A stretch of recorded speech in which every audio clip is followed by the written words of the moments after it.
सईद भाई ने मुझे भी ये कहा, मैंने कहा उनको कि आपके पास मामला मैं लेके नहीं गया था, आपके पास मामला मुअज़्ज़िज़ अदालत ने भेजा था, यानी कि अदालत आपको हुक्म दे रही है कि आप इस चीज़ को रिव्यू करें। तो आप कैसे कह सकते हैं कि आपको रिव्यू करने का इख्तियार नहीं है? आपको तो कोर्ट की डायरेक्शंस फॉलो करने के बाद फ़ैसला करना चाहिए। तो इसका मतलब उन्होंने भी आपके सामने तस्लीम आप कह रहे कर लिया कि मेरिट पर ये फ़ैसला नहीं है, टेक्निकलिटी पर फ़ैसला है। और उस टेक्निकलिटी के फ़ैसले का नुकसान ये है कि आज हर टाउन अपने हिसाब से कोई 5,000, कोई 2,000, कोई 2,500, कोई 7,000 रुपये इकट्ठा करे। वो पैसा सरकार के पास नहीं आ रहा, वो पैसा सरकार के पास आए तो यकीन जाने हमें किसी की तरफ देखने की ज़रूरत नहीं, हम तमाम चीज़ों को खुद कर सकते हैं। शहर की ज़मीन की मिल्कियत या तो बोर्ड ऑफ रेवेन्यू की है, या केएमसी की है, या केडीए की है।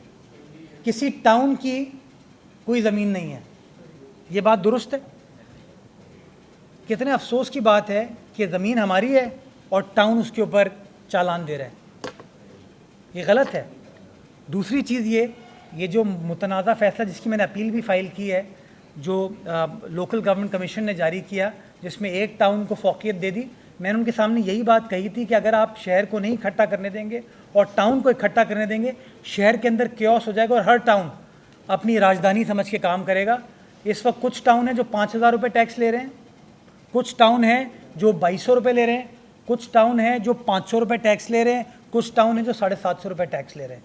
मेरा ये मानना है कि हमारा जो अपना काम है हम वो करेंगे। हम टैक्स ले रहे हैं 600 रुपये बड़े जानवर पे, 300 रुपये छोटे जानवर पे।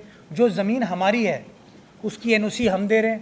तो केडीए की ज़मीन थी जो कि केडीए ने 74 में केएमसी को by way of notification hand over कर दी थी। हमारी ज़मीन है वो। बदकिस्मती के साथ माजी में हमने रखवाली नहीं की अपनी चीज़ों की, क्योंकि हम सिर्फ कागजात फेंकने में लगे हुए थे। इख्तियारात नहीं है, इख्तियारात नहीं है। जो इख्तियारात थे हमने उनको प्रोटेक्ट नहीं किया। तो वो हमारी ज़मीन है और मैं आज भी कहता हूँ कि किसी टाउन का उस ज़मीन पे हक़ नहीं है। केडीए ने कोई ज़मीन किसी टाउन को हैंड ओवर नहीं की है। केडीए ने 74 में, 94 में, 96 में, चाहे वो गुलशन हो, फेडरल बी एरिया हो, न्यू कराची, नॉर्थ कराची हो, क्लिफ्टन हो, इन तमाम एरियाज़ को डेवलप करने के बाद केएमसी को, गुलिस्तान जौहर भी इसमें शामिल है, इसको केएमसी को हैंड ओवर किए। कागजात मेरे पास मौजूद है। मेरा आप सवाल है हर कराची वाले से, आप जवाब दे दीजिए अगर जल्दी से, कि इस वक्त हम चाय की कप पीने जाते हैं बाहर, कितने का चाय का कप मिलेगा? कटिंग कप होता है ना, आधा कप जो होता है, हाँ 50 रुपए का है। तो वो मेरे ख्याल में हम कराची वाले दिन में शायद 4-5 तरह के कप पी जाते हैं, राइट? तो शहर के लिए हम 50 रुपये खर्च नहीं है, 200 रुपये हम अपने लिए चाय पी लेंगे, लेकिन 50 रुपये तो मैं समझता हूँ ये इतना बड़ा कोई इम्पैक्ट नहीं है। लेकिन चूंकि ट्रांसपेरेंट तरीके से इकट्ठा होगा ना, तो जब वो इकट्ठा करेंगे ना आप, तो इतना बड़ा हजम आपके पास आएगा कि आपके पास वो स्पेस होगी कि आप लोगों की खिदमत बआसानी कर सकें। अगर केएमसी कंटोनमेंट के एरिया का टैक्स लेगी तो उसके ऊपर फिर कोई शख्स अदालत चले जाएगा। हम चाहते हैं कि कानून के ऐन मुताबिक काम हो। एक बार ये निज़ाम ठीक हो जाए तो क्या पता हम इसको मज़ीद एक्सपैंड करें। देखिए, ओनस हमारे ऊपर है, हम डिलीवर करेंगे, पैसे हमारे पास आएंगे, हम डिलीवर करेंगे, लोगों की खिदमत करेंगे, लोगों को नज़र आएगा कि हाँ यार, इस कंट्रीब्यूशन से शहर का भला हो रहा है। हम सब चाहते हैं शहर का भला हो, सिर्फ तरीक़ेकार पे डिफरेंस ऑफ ओपिनियन होता है ना। तो क्या पता कॉमन ग्राउंड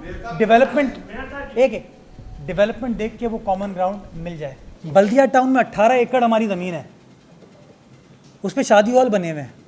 वो एक माजी के बहुत पावरफुल आदमी थे उस इलाके के, उनका ताल्लुक केएचडी में भी कुछ चीज़ों से था, बासी शहीद में भी चीज़ों से था। वो साहब ने एक और साहब के कहने पे उन ज़मीनों को प्राइवेट शादी हॉलों को दे दी। केएमसी की ज़मीन दे दी गई, केएमसी को 1 रुपया उस 18 एकड़ ज़मीन से नहीं आता। अब हमने भागदौड़ संभाली है, लगे में उसके ऊपर, और इंशाल्लाह उसको भी सेटल करेंगे। और अभी मैं आपको ज़मीनों के हवाले से अगले हफ्ते एक और प्रेस कॉन्फ्रेंस करूंगा, कागजात दिखाऊंगा कि किस तरीके से केएमसी की लीज को लोगों ने वायलेट किया है। वो जगह जिस पे सिर्फ 2 मंजिला इमारत बननी थी, उसके ऊपर 20-20 मंजिला इमारत बना दी गई। वो ज़मीन जिसके ऊपर सिर्फ 1/3 ज़मीन के ऊपर कंस्ट्रक्शन हो सकती थी, उस पूरी ज़मीन के ऊपर कंस्ट्रक्शन करके 50 मंजिला इमारत बनाने जा रहे हैं। उसके कागजात भी आपको दिखाऊंगा।